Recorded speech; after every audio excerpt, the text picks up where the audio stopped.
Good evening सभी को। देखिए, इनसे पहले हमने बिहार पुलिस के बारे में बोला था कि एग्जाम डेट बहुत जल्द आने वाला है, और एग्जाम डेट के बारे में देखा जाए तो आपका एग्जाम डेट आ चुका है। और इन्हीं को लेकर मैंने बैच के बारे में बोला था। तो आपका बिहार पुलिस का जो है री एग्जाम जो होगा 2024 में, उनका टारगेट बैच लेकर आ चुके हैं, जो कहाँ पे होने वाला है, शिक्षा पथ एप्लीकेशन पे होगा। इनकी शुरुआत जो है 15 मई 2024 होगा, सोमवार से शनिवार 8 से 10 बजे तक होगा। कहाँ पे? शिक्षा पथ एप्लीकेशन पे। देखा जाए इनका मात्र आप लोगों से जब फी पूछा गया था तो आप लोगों ने बोला था सर 1000 रुपया 500 रुपया रखिए, लेकिन मैंने यहाँ पे सिर्फ 249 रुपया में जो है ये प्रॉपर रूप से बैच लेकर आ चुका हूँ। इसके अंतर्गत आपका जो है जीके, साइंस हो गया, मैथ हो गया, इंग्लिश, हिंदी, सभी अलग अलग टीचर के द्वारा जो है पढ़ाया जाएगा। ठीक है, तो उम्मीद करते हैं ये बैच आप लोग ज्वाइन कर लीजिए, जितना जल्दी उसके ज्वाइन कर लीजिए, क्योंकि इसमें तैयारी बेहतर करवाया जाएगा। इसका प्रॉपर रूप से जो है इस बैच के बारे में एक प्रॉपर रूप से एक वीडियो लेकर आएंगे यूट्यूब पे, तो वहां पे आपको समझ में आ जाएगा।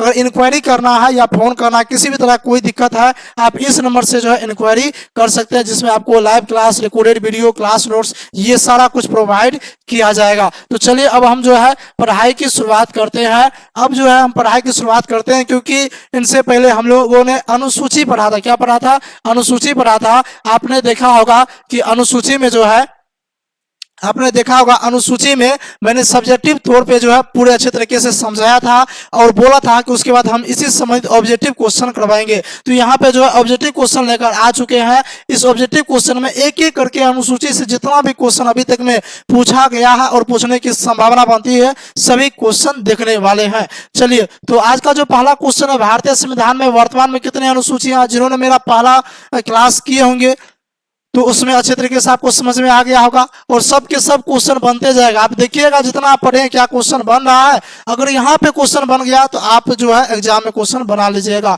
भारतीय संविधान में वर्तमान में कितनी अनुसूचियां हैं? तो टोटल देखिए 12 अनुसूचियां हैं। मूल संविधान में पूछेगा तो मूल संविधान में 8 अनुसूची था, लेकिन 4 अनुसूची संविधान संशोधन के माध्यम से जोड़ा गया था। तो वर्तमान संविधान में पूछेगा तो 12 अनुसूची हो जाएगा। पूछेगा भारत में राज्यों तथा केंद्र शासित प्रदेश का उल्लेख किस अनुसूची में मिलता है? प्रथम अनुसूची में मिलता है। अच्छा, उसके बाद पूछेगा आपसे कि जब किसी नए राज्य या केंद्र शासित प्रदेश का निर्माण होता है तो किस अनुसूची में संशोधन किया जाता है? किस अनुसूची में संशोधन होता है? तो प्रथम और चौथी अनुसूची में जो है संशोधन किया जाता है। कई सारे स्टूडेंट को ये लग रहा होगा कि ये सर जो है ना दूसरे का पीडीएफ से पढ़ा रहे हैं, ये खुद का पीडीएफ है। पहले इसी चैनल का नाम देवेश देव था, जिनका जो कन्वर्ट करके शिक्षा पथ रखा गया है। ठीक है, तो ये इसी का पीडीएफ है। आप लोग बिल्कुल घबराइएगा मत, सारा का सारा कंटेंट खुद के द्वारा तैयार किया गया है। विभिन्न पदाधिकारी का वेतन, भत्ता और पेंशन के बारे में जानकारी किस अनुसूची में है? तो द्वितीय अनुसूची में मिलता है। और तृतीय अनुसूची की बातचीत किया जाए, तृतीय अनुसूची में विभिन्न पदाधिकारी का शपथ ग्रहण के बारे में चर्चा किया गया था। मैंने पिछले क्लास सेशन में अच्छे तरीके से समझाया था और बोला था कि जैसे दूसरा पूछेगा वेतन भत्ता, आपके दिमाग में वेतन भत्ता पेंशन दिमाग में आ जाना चाहिए। तीसरा जैसे पूछेगा शपथ ग्रहण आ जाना चाहिए। पदाधिकारी सब वही है। ठीक है, उसका तीसरी अनुसूची में जो कुछ पदाधिकारी है जिनके बारे में जो है चर्चा नहीं किया गया, यानी उनके शपथ ग्रहण की चर्चा नहीं है। कौन से है? राष्ट्रपति, उपराष्ट्रपति और राज्यपाल है। ठीक है, नेक्स्ट क्वेश्चन की ओर आगे बढ़ते हैं। तो राज्यसभा की सीटों के बंटवारे के विषय में जानकारी किस अनुसूची में मिलता है? तो राज्यसभा का सीट चौथा अनुसूची। आप याद कीजिए, मैंने बोला था कोई भी नया राज्य बनता है प्रथम और चौथा अनुसूची में संशोधन देखने को मिलता है। किसी भी नए राज्य का निर्माण होता है, इसका प्रभाव पहले और चौथी अनुसूची पे प्रभाव पड़ता है।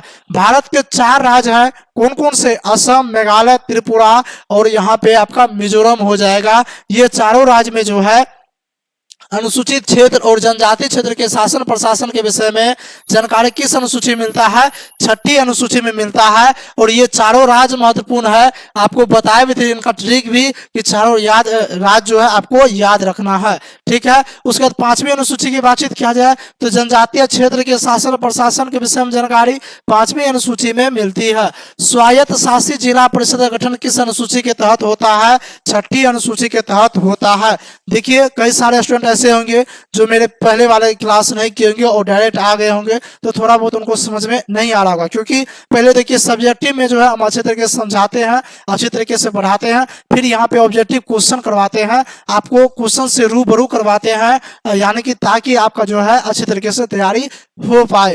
राष्ट्रपति 5वीं अनुसूची के अंतर्गत जनजातीय सलाहकार परिषद का गठन करता है। पूछेगा संघ हो गया, राज्य हो गया और समवर्ती सूची का प्रावधान किस अनुसूची में देखने को मिलता है, तो 7वीं अनुसूची में देखने को मिलता है। संघ सूची के विषय पर कानून संसद बनाता है और राज्य सूची के विषय पर कानून जो है राज्य विधानमंडल बनाता है, और समवर्ती सूची पूछेगा तो कानून संसद या राज्य विधानमंडल बनाता है। लेकिन अगर दोनों बना दिया तो कानून जो मान दिया जाएगा वो किन पे, वो जो है संसद का मान्य होगा।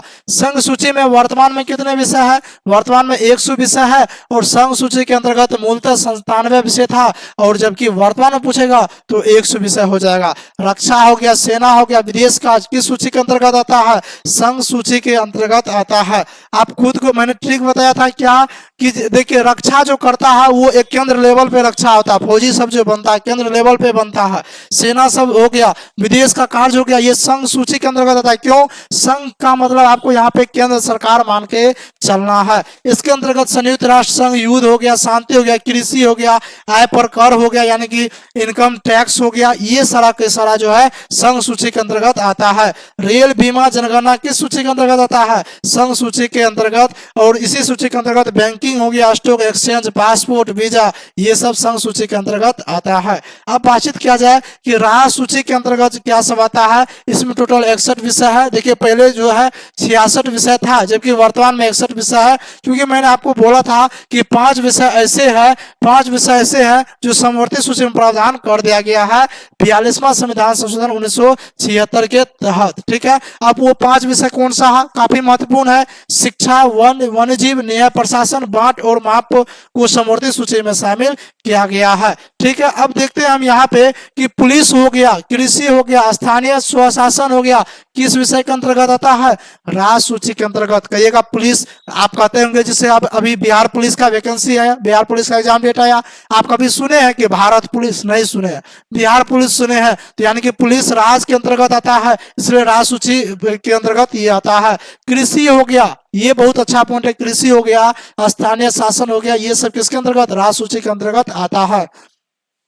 और इस सूची के विषय पर कानून राज्य विधानमंडल बनाता है। समवर्ती सूची में मूलतः कितने विषय थे, 47 विषय थे, लेकिन वर्तमान पूछेगा तो 52 विषय हो गए। क्यों, 5 विषय जो समवर्ती सूची में शामिल किया गया, तो 47 में जब 5 इंक्लूड कीजिएगा तो टोटल कितना हो जाता है, टोटल 52 विषय हो जाता है। नेक्स्ट क्वेश्चन है शिक्षा, वन विभाग, तलाक, जनसंख्या नियंत्रण किस सूची के अंतर्गत आता है, समवर्ती सूची।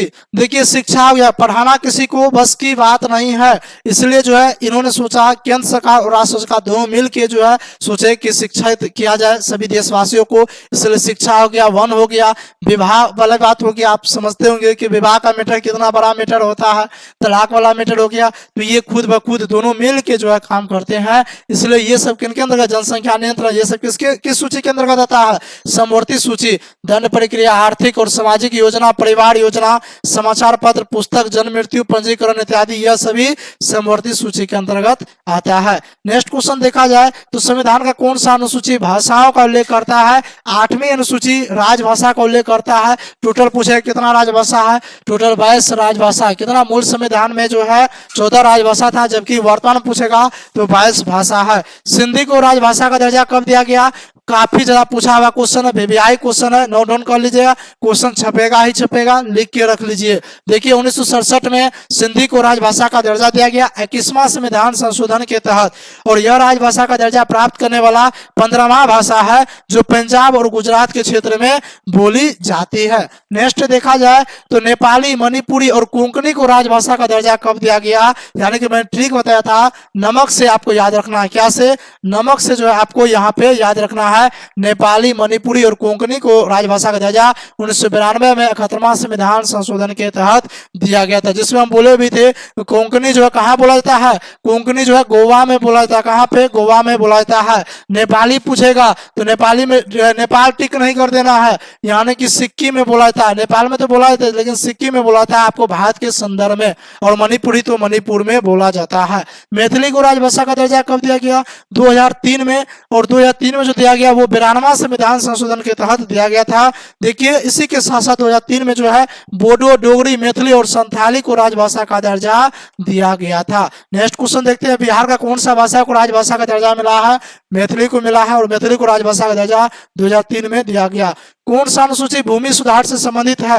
तो 9वीं अनुसूची हो जाएगा, और प्रथम संविधान संशोधन 1951 के तहत 9वीं अनुसूची शामिल किया गया था। उसके बाद बातचीत किया जाए, पूछेगा कि कौन सी 9वीं अनुसूची शामिल होने के समय प्रधानमंत्री कौन थे? पंडित जवाहरलाल नेहरू थे। और इस अनुसूची में शामिल विषयों की न्यायिक समीक्षा नहीं की जा सकती, यानी कि आप अदालत में नहीं जा सकते हैं कि हमारा जो है भूमि हड़प लिया गया है, तो इसके तहत जो आप नहीं जा सकते हैं। पूछेगा दल बदल कानून अधिनियम जो है किस अनुसूची से संबंधित है? तो किस अनुसूची से संबंधित है? 10वीं अनुसूची, और ये 52वां संविधान संशोधन 1985 के तहत शामिल किया गया। पंचायती व्यवस्था का विवरण किस अनुसूची में देखने को मिलता है? तो 11वीं अनुसूची में देखने को मिलता है। इसमें टोटल 29 विषय है, पीवीआई क्वेश्चन है, आपके एग्जाम में छपेगा ही छपेगा, लिख के रख लीजिए। 11वीं अनुसूची किस संविधान संशोधन के तहत शामिल किया गया?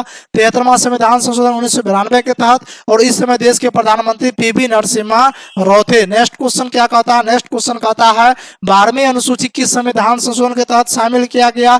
तो 74वां संविधान संशोधन 1992 के तहत, और इस समय देश के प्रधानमंत्री पीवी नरसिम्हा राव थे। उसके बाद बातचीत किया जाए नगर पालिका का विवरण जो है किस अनुसूची में देखने को मिलता है? 12वीं अनुसूची में देखने को मिलता है। इसमें टोटल 18 विषय का उल्लेख किया गया है। नेक्स्ट क्वेश्चन देखा जाए तो भारतीय संविधान को यहाँ से आपका जो है संविधान का भाग शुरू हो जाता है। तो मैंने प्रॉपर रूप से इस बैच में जो है इस क्लास के अंतर्गत अनुसूची समझाने का, अनुसूची से संबंधित जितना भी ऑब्जेक्टिव क्वेश्चन बनता था, जितना भी क्वेश्चन पूछा गया या पूछने वाला है, वो सारा का सारा मैंने बताया है। और देखिए इससे क्वेश्चन बाहर नहीं जाने वाला है।